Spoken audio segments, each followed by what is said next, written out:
Welcome to our discussion of The Bluest Eye by Toni Morrison. My name is Kai. I'm Maya. I'm Annabelle. And we'll start by giving a brief summary of the novel. Alrighty. So published in 1970, The Bluest Eye is Toni Morrison's debut novel and a powerful exploration of race, beauty, identity, and trauma in mid-20th century America. Set primarily in Lorain, Ohio, during the early 1940s, the novel follows the life of a young African-American girl named Pecola Breedlove. Through her story and those around her, Morrison examines how societal standards of beauty, especially the idolization of whiteness, deeply affects individuals and communities. The narrative is nonlinear and told from multiple perspectives, including that of Claudia McTeer, a perceptive young girl who reflects on events from both a child and adult's point of view. The McTeer family serves as a contrasting lens through which the reader views Pecola's struggles with perpetuating violence, both socially and in her personal circle.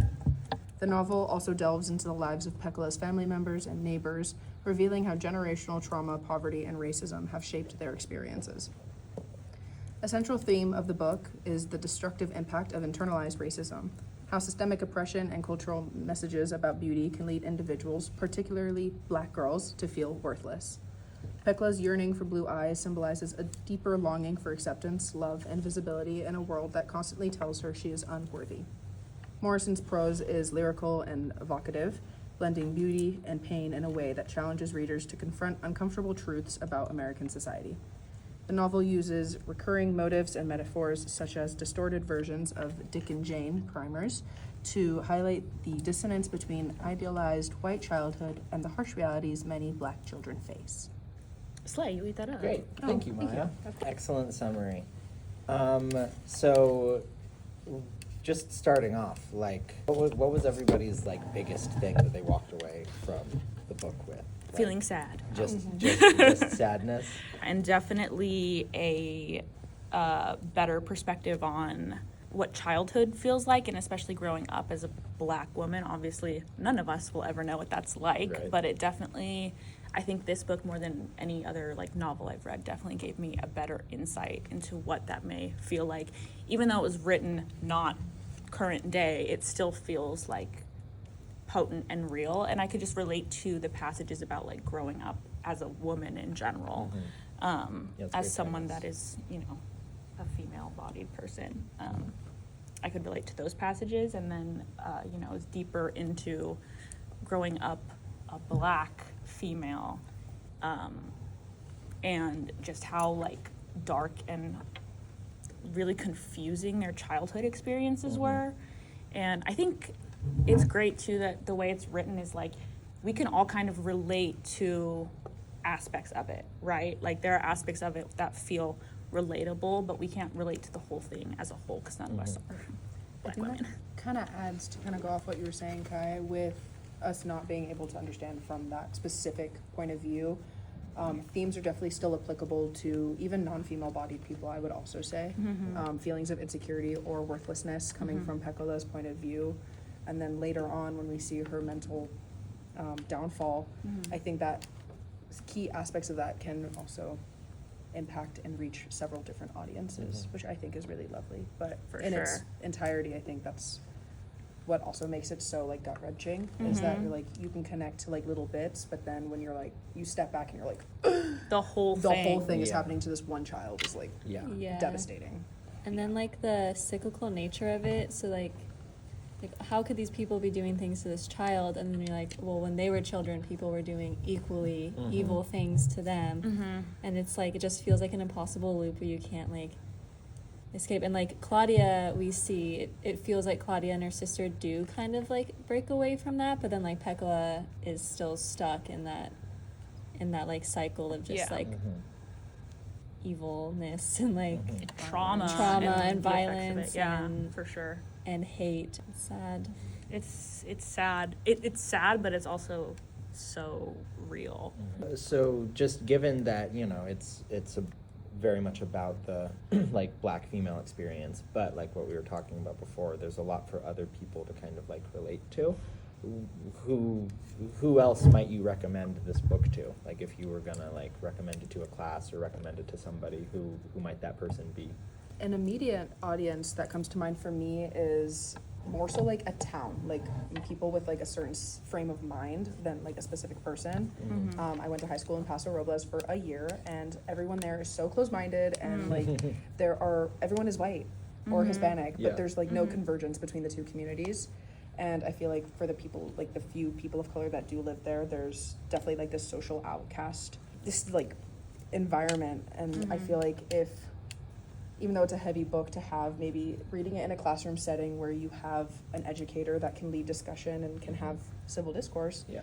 then I think that it would be really eye-opening, because even for people who are open-minded, it's still an eye-opening experience. Yeah. Yeah, Totally. I would recommend it really to anyone. I think one of my favorite things, and like why I decided I wanted to teach English, is because the subject itself, and like in reading novels like this, for example, like is the only subject and the only like that has the potential to teach empathy to people, because it's not like a teachable thing, right, inherently.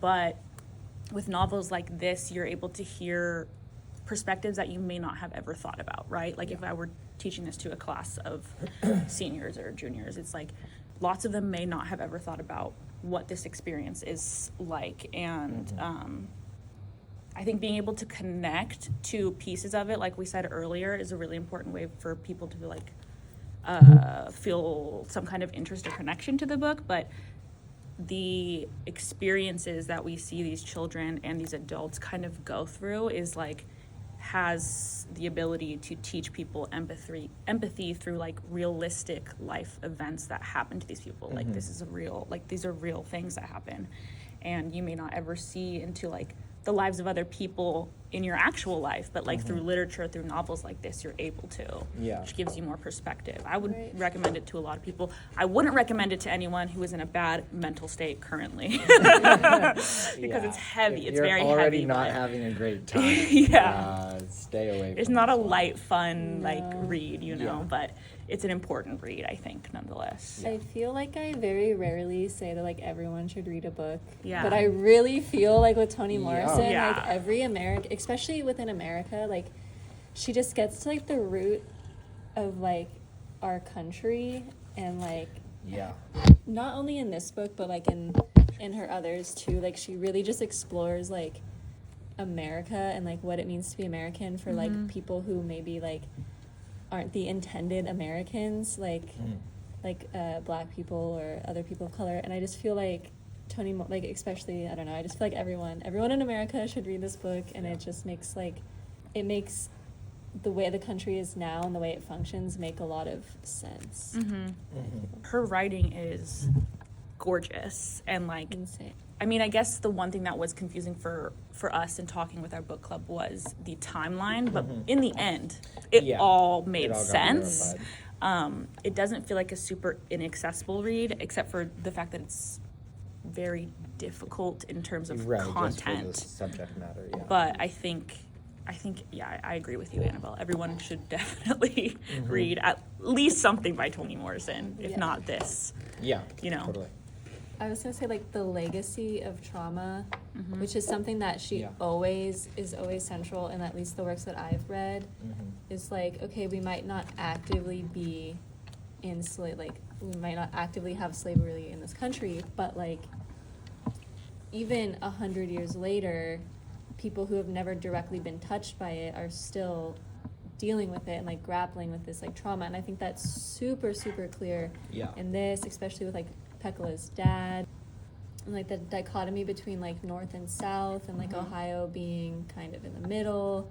And it's just like, I think the legacy of trauma that is just like so prevalent in this country that we try to ignore it, but it's like it's the root of like so many problems. Yeah, and I was thinking a lot about that when you said that thing before about like the quote, like the wrong Americans, right?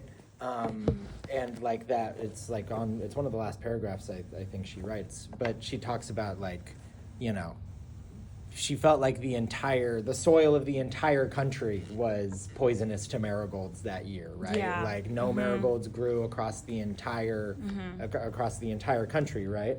And given like what the marigolds represent and why they initially planted them when they were trying to help Pecola, like I think that kind of, yeah, like the cycles of trauma, the cycles of abuse, the fact that like and to the point where it's not even really purposeful on the part of a lot of the people Right. who are victimizing these children, right? Yeah. Because It's just unintentional. like how Peccola was doomed from the very beginning, so were her parents, right? So were their parents, you know, Yeah. like and so I think that the fact that that's the image that she bookends it with is them planting their marigolds. I think that's really the heart of it, you know. Another central theme was the beauty standard.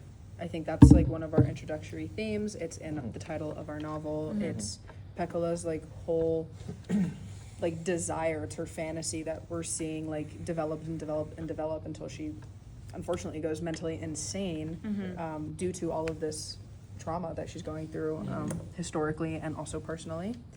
And I feel like what Kai was saying earlier with how Morrison writes poetically, I don't even think that this book could be like put into a movie to properly visually capture what is being built like in a reader's head.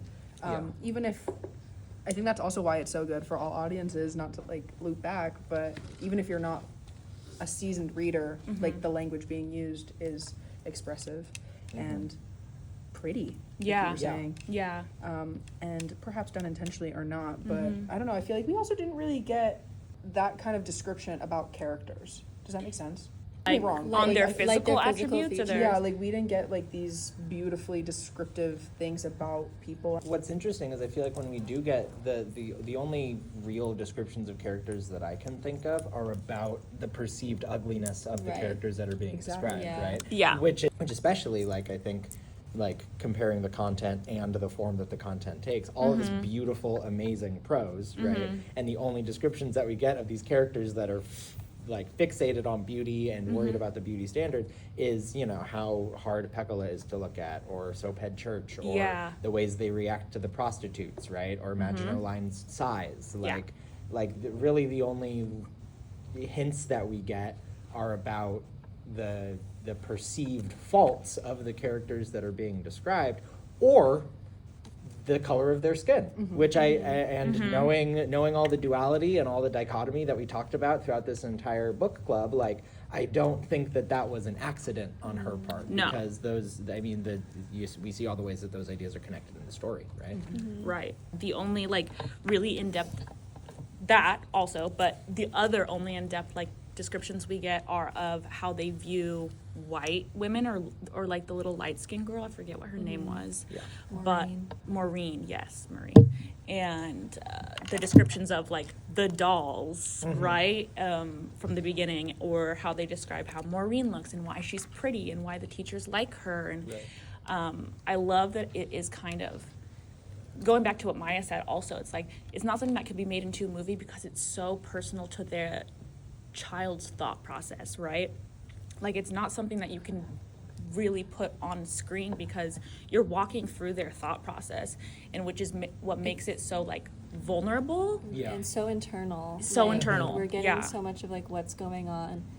Like there's not a lot of like plot, like, and then this happened and this, it's like a lot of like, this is what I was thinking and feeling when this thing happened in my community. It's like, yeah, it couldn't be a movie because it's just so much of like Yeah. an individual character's perspective. Yeah, and the perspective of like it's so innocent, but also like as adults reading it, it's so like touching at the same time. Yeah. Like the way they wanted to save Peccola, so they buried their money that they like really wanted to buy new bikes is just like Yeah. it's like heartbreaking. Yeah. But it's also like I can like you think back when you were a kid and it's like those little things that you do to Right. like make sense in your head Yeah, at the yeah, yeah. time. It's the thought that counts. Yeah.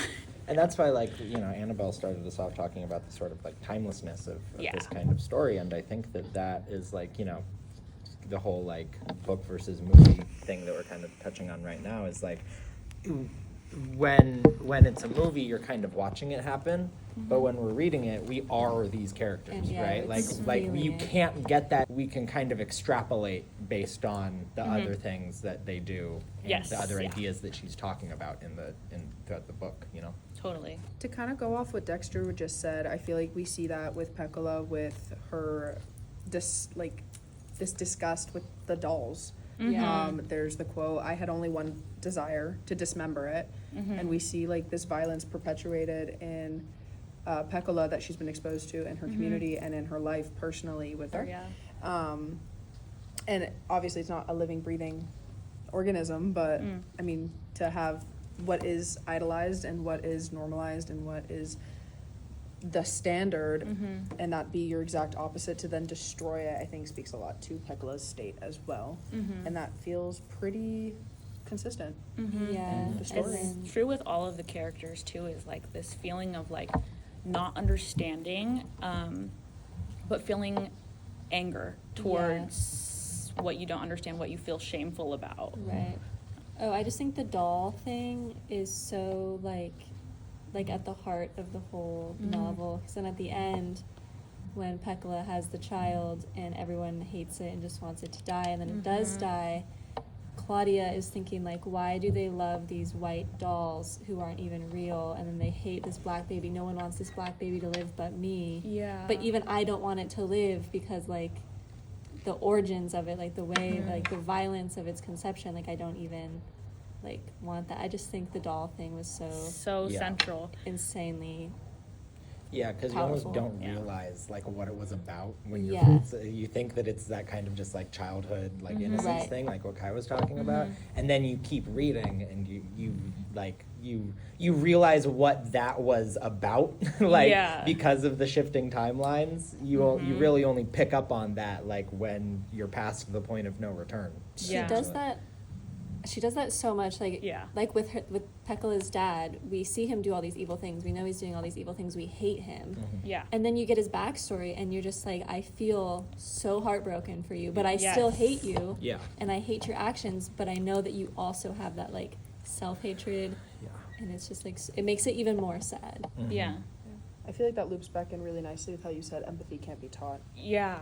Yeah. Like you're being sat, you're forced to like Yeah. read this backstory, and you're like, damn it! Like, I still I hate you. actually but feel so bad for you, Yeah. but fuck you also. Like, Right. yeah. I love how she writes too. I mean, I know I've already kind of said that, but everything is so intentional, and you don't realize it until you're like reading and you see, oh wait, there's that thing that popped up again. Oh wait, there's that like the cat thing pops up again. Like, can we talk about the cat? Yeah, let's get into it. Let's talk about the cat. What was the cat about? Hey, Jim.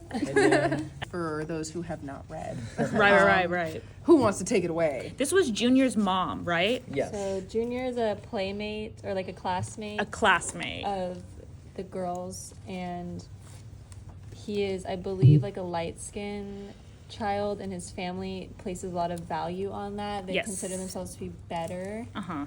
and so Junior has no playmates because he's not allowed to play with like the other black children. Yes. Yeah, that's correct. And obviously that because he's black, he can't really play with the white children Yeah. either. And he has a lot of anger towards his mother because it seems like the primary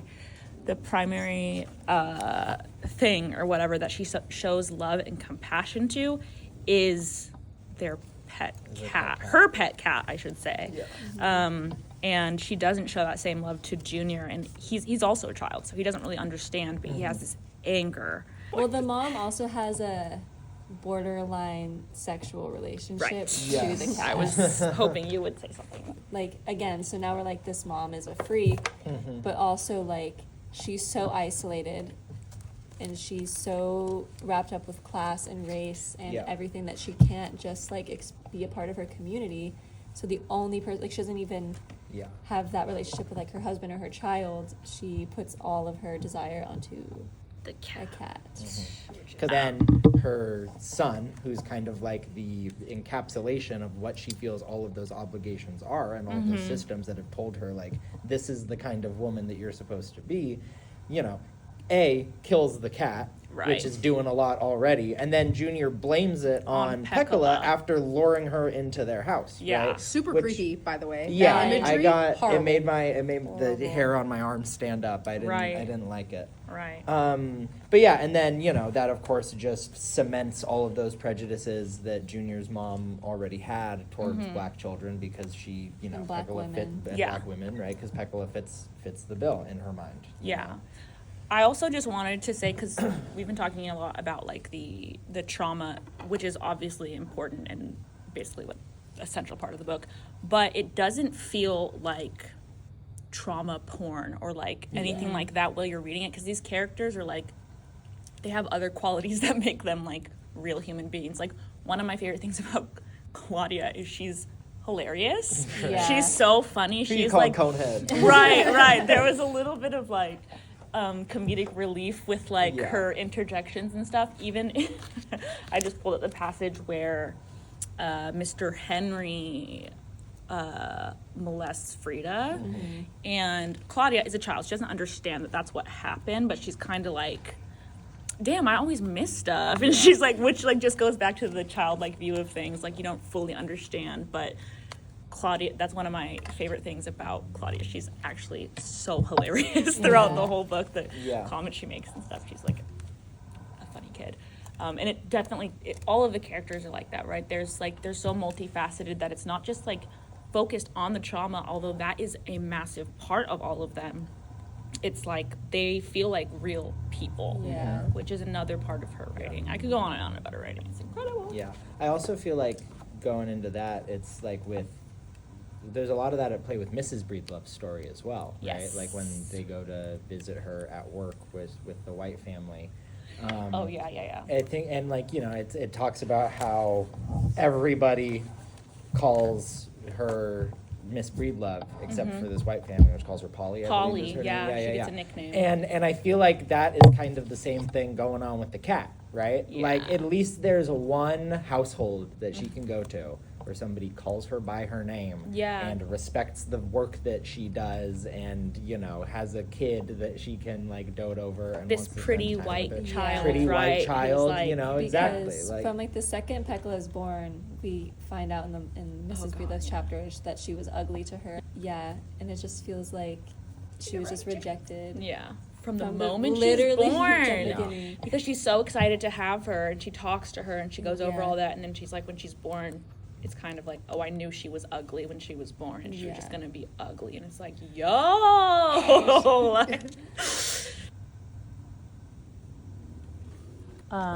And Charlie loved her. I'm sure he did. He, at any rate, was the one who loved her enough to touch her, envelope her, give her something of himself to her. But his touch was fatal, and the something he gave her filled the matrix of her agony with death. Love is never any better than the lover. Wicked people love wickedly. Violent people love violently. Weak people love weakly. Stupid people love stupidly. But the love of a free man is never safe. There is no gift for the beloved. The lover alone possesses his gift of love.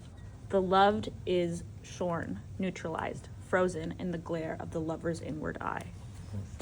Just because, oh my God, it's beautiful, and it's like, but it feels very poignant and important because it's like the very last page. The last couple of pages I like underlined everything though too. But I'm a writer, so I love really beautiful, poignant, important writing, and I love phrasing that puts things in a way that feels simple but is so complicated. yeah. And is put in a way that that you haven't heard it put in before. Yeah. You know. I know.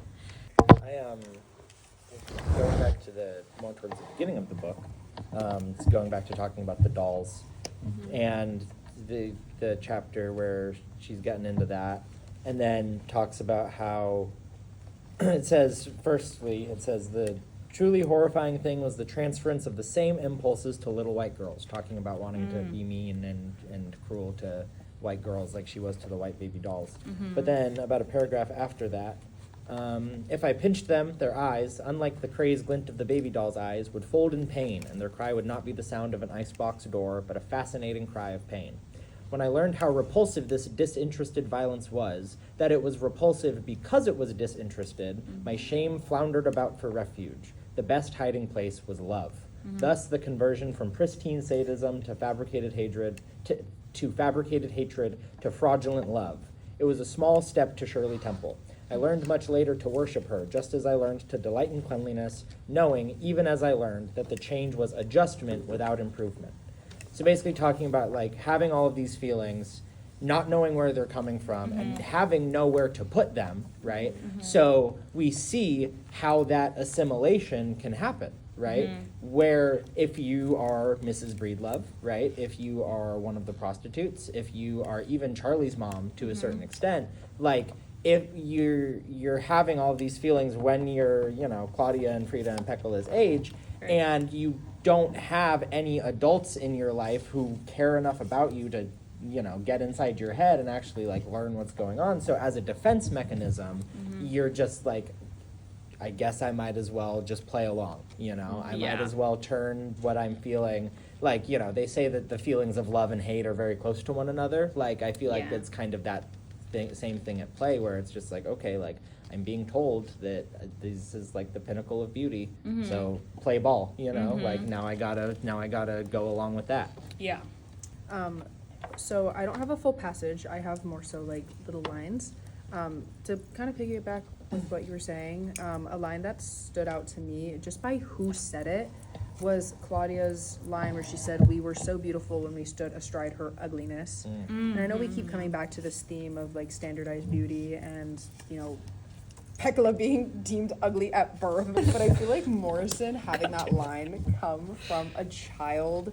Like, these are conscious human beings. Like, these are not children that we're seeing, like, at the playground in contemporary days. It's, like, hauntingly aware. Yeah. And it's so horrifying because it's not just, oh, Pecola's ugly, so I look pretty in comparison. Like, the community, like, she's acknowledging that the community needs Pecola to feel superior to her. Coming from a child? Or comedic relief? Yeah. My section was actually right before yours. Oh, beautiful. Where she said, "We tried to see her without looking at her and never went near, not because she was absurd or repulsive or because we were frightened, but because we had failed her. Our flowers never grew." So it's like she's so aware, like at the same time the childlike innocence of like we couldn't save her because our flowers didn't grow. Right, yeah.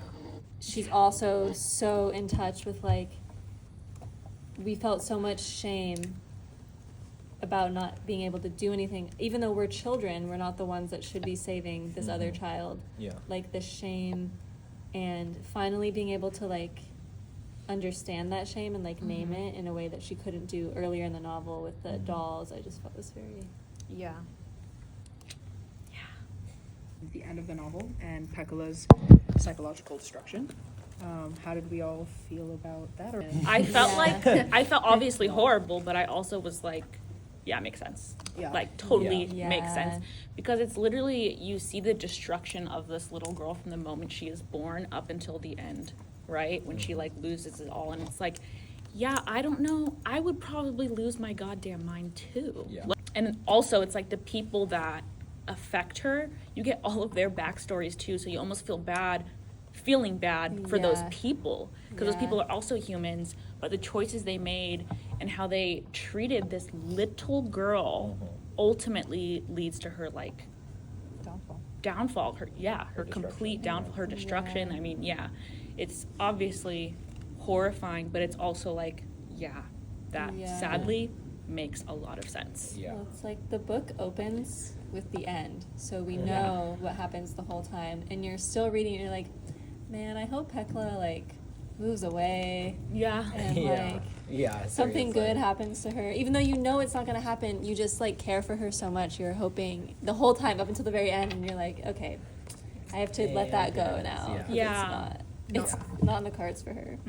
Not to sound sick and twisted, but I feel like it would be a disservice. Like, I feel like it adds more impact the fact that Pecola didn't get a happy ending. Definitely. That she ends up even more How sick and isolated. twisted. Exactly. It's Toni real, Morrison, it's real. You're paying for my therapy bills. But I feel like it wouldn't, like I was saying, it would not make sense. It's not a No. satisfying ending of like this little girl is finally safe, but like it's real. Yeah, And I think that's where the definitely. impact lies, because what a disservice it would be if it was a Right. fairy tale ending to this Right. tragic And story. we get a little, I feel like Claudia and Frida, towards the end, we get some insights into their adult life, and it seems like they made it out a Yeah. little, so it's like at least we have some, I would totally read a part 2 where it's them as adults. yeah. I'm like, what happened to my girls? Like, I just want to know. But yeah, it does, what you were saying, Maya, it goes back to that whole thing of empathy too, is like how all of these actions eventually led to the destruction. It's like, yeah, of course they did. Because when someone is treated like that and put in a position where from the moment they're born, they're hated, Yeah. it's like, yes, of course, you know? It's honestly a miracle she's only that crazy. Right. She's not like killing people. Well, she's or still young. something. Yeah, that's I true. know. There's room for development. Right, right.